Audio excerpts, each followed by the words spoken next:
So this video is going to be a little different than I normally do. This is actually just going to be a review of a lens that I've been using for a while. It's not a new lens it's a new lens to me. It was a new lens when I bought it, but it's not a new lens on the market. And here it is. It is the Canon RF 800mm F11. If you can see it, gets in focus. There we are. So it's an 800mm Prime F11, and that's fantastic. I was worried about the F11 being a little too slow, but I'm very, very happy with the results that I got out of the lens. I was worried about the bokeh because F11 is just so narrow. It tends to remove that bokeh. Obviously, yeah, if you have something too close, you could lose that. But generally, of all the photographs that I've taken, both on the beach and also in the area that you're going to see the photographs from, which is a conservatory here in Newmarket, New Hampshire. First, I want to cover something that I've been working on, which is this First Light book. It's something that I put together for friends and family, and if you look here at this, click on this video, you can take a look at part 1 of it. I'm working on part 2 and part 3 is coming, along with another video that details my work in the Newmarket Conservatory. I did some bird hunting in there, not hunting like with guns, hunting with the camera, and I found a ton of bluebirds, and so I'm going to show you some of those photos here. What I want to show you is this lens is actually a fairly large lens. I just took the foot off it so you can get an idea. So this is the lens. This is completely closed. It's got a pretty good aperture here, the lens right there. But in order to use this lens, you have to open it, pull it out, if I can pull it out here, pull it out like this, and then close it. And so you can see now the lens is a lot bigger than, it's kind of crazy big, but it works. The nice thing with this lens is it's extremely light. I carry a it's an EF mount lens from Sigma. It's a 60-600 sport lens, and that lens is like 6 pounds. It's very, very heavy.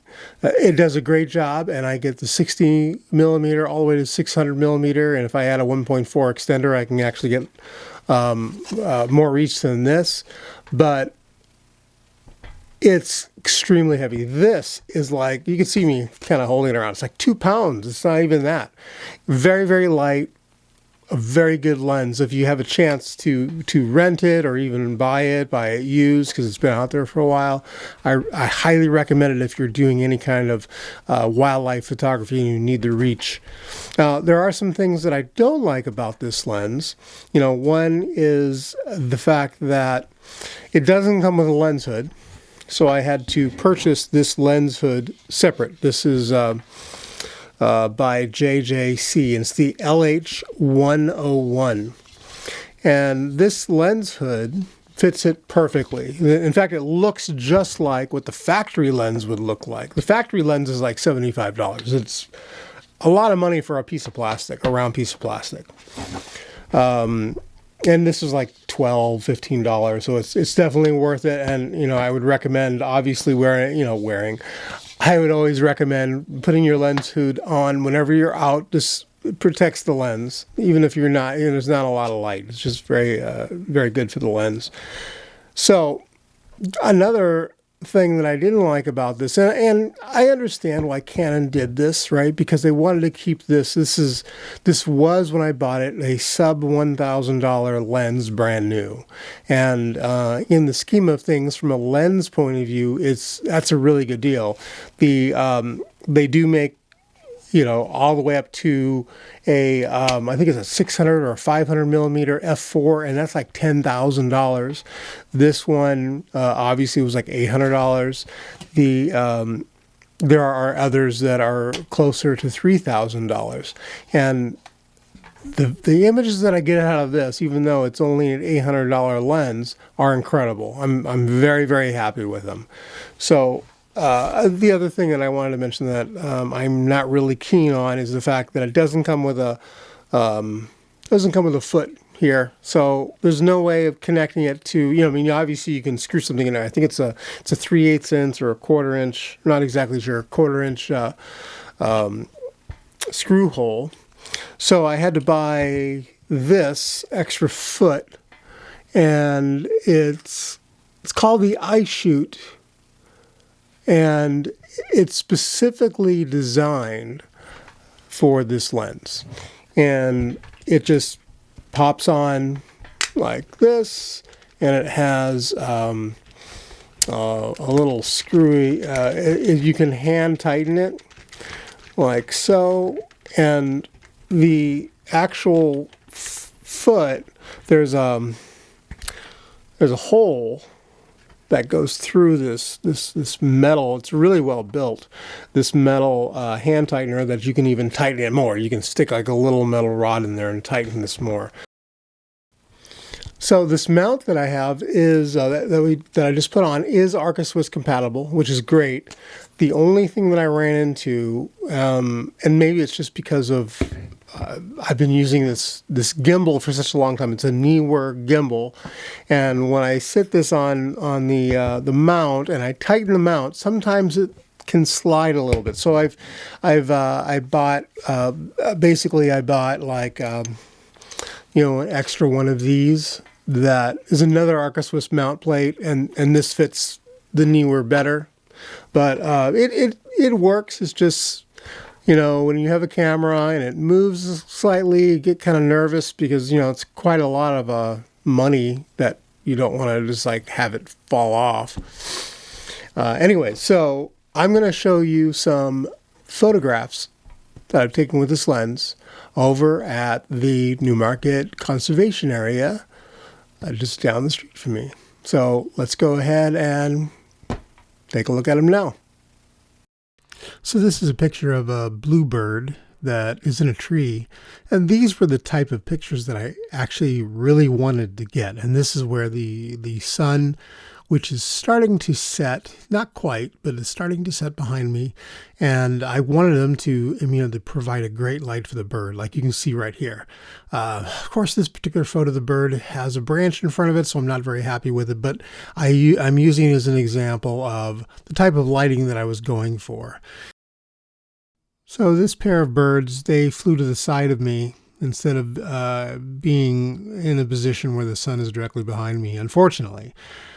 But, you know, I'm out there and I'm just trying to get as many photos as I can. And, you know, you never know, even bad lighting can end up being good.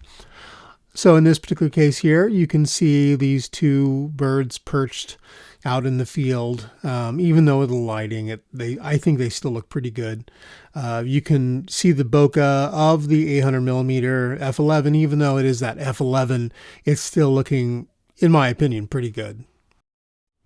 So one thing that I would like to point out is the autofocus capabilities of this lens. Now, these birds all of a sudden just kind of took off flying, and I was lucky enough to get this specific shot, which it actually looks pretty good. It's at 1/1600th of a second. I should have had it up to maybe 1/2000th of a second.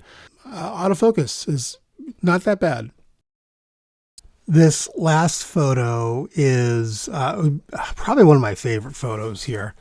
The sun was going down, and again, I'm kind of facing into the sun anyhow. But these birds next to me on the opposite side of where I took the other shots, the way that the light was, it made this bird into a silhouette. And I thought it would be a great shot. I didn't expect it to turn out, honestly, but, in post, it actually looked really good.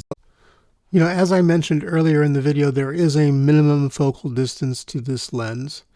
And this is a picture of a flower that I'm taking at 12 feet away. And here, I'm posting on the screen what that minimum focal distance is, so you can see it here. So 12 feet is way too close for this particular lens. So I'm going to back up. Here you can see this next photo. I'm backed up to 16 feet, and it looks a lot better. Once I pass that threshold, now I can take a picture of whatever. The autofocus is working great. The picture's looking good. So one thing I forgot to mention, and I want to point out on this lens, there are 3 switches that are available on the lens, and it controls some of the features of the lens. One is whether or not you are at full length between, the 6 meters and your subject, the farthest length. You can also change that autofocus so that it's 20 meters instead of the 6 meters. So if you have something that is very far off you're trying to focus on, you can set it to 20 meters. And all that really does is it helps the autofocus. So the autofocus doesn't have to know that it's going between 6 meters and infinity. It's going from 20 meters to infinity. So it really helps autofocus speed. Then you have another switch, which is just autofocus, manual focus. And the last switch is whether or not you are using the in-lens stabilization or not. So one thing that I forgot to mention in addition to the switches, there is this this control ring that exists. It's kind of standard. You'll find these control rings on pretty much any of the Canon RF lenses. But this control ring can be assigned features. You can make it do things.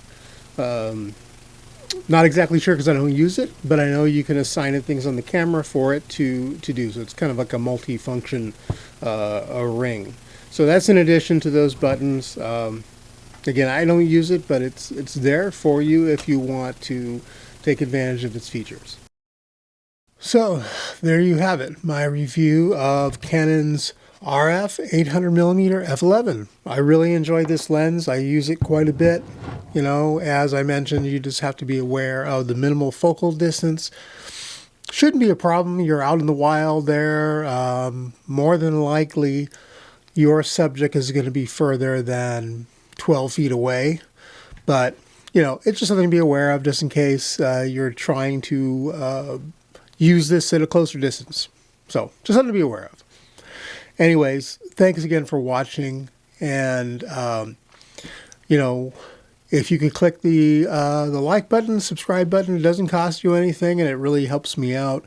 And ring the bell icon if you so choose, so you can get notified of new content when I drop it. And I try to put a video out at least once a week, maybe once every 2 weeks, several times a month at least, right? It's just, life gets busy, and this doesn't always happen for me to get everything done. But anyhow, please do so, and thanks a lot, and I will see you in the next one. Take care. Have a good day.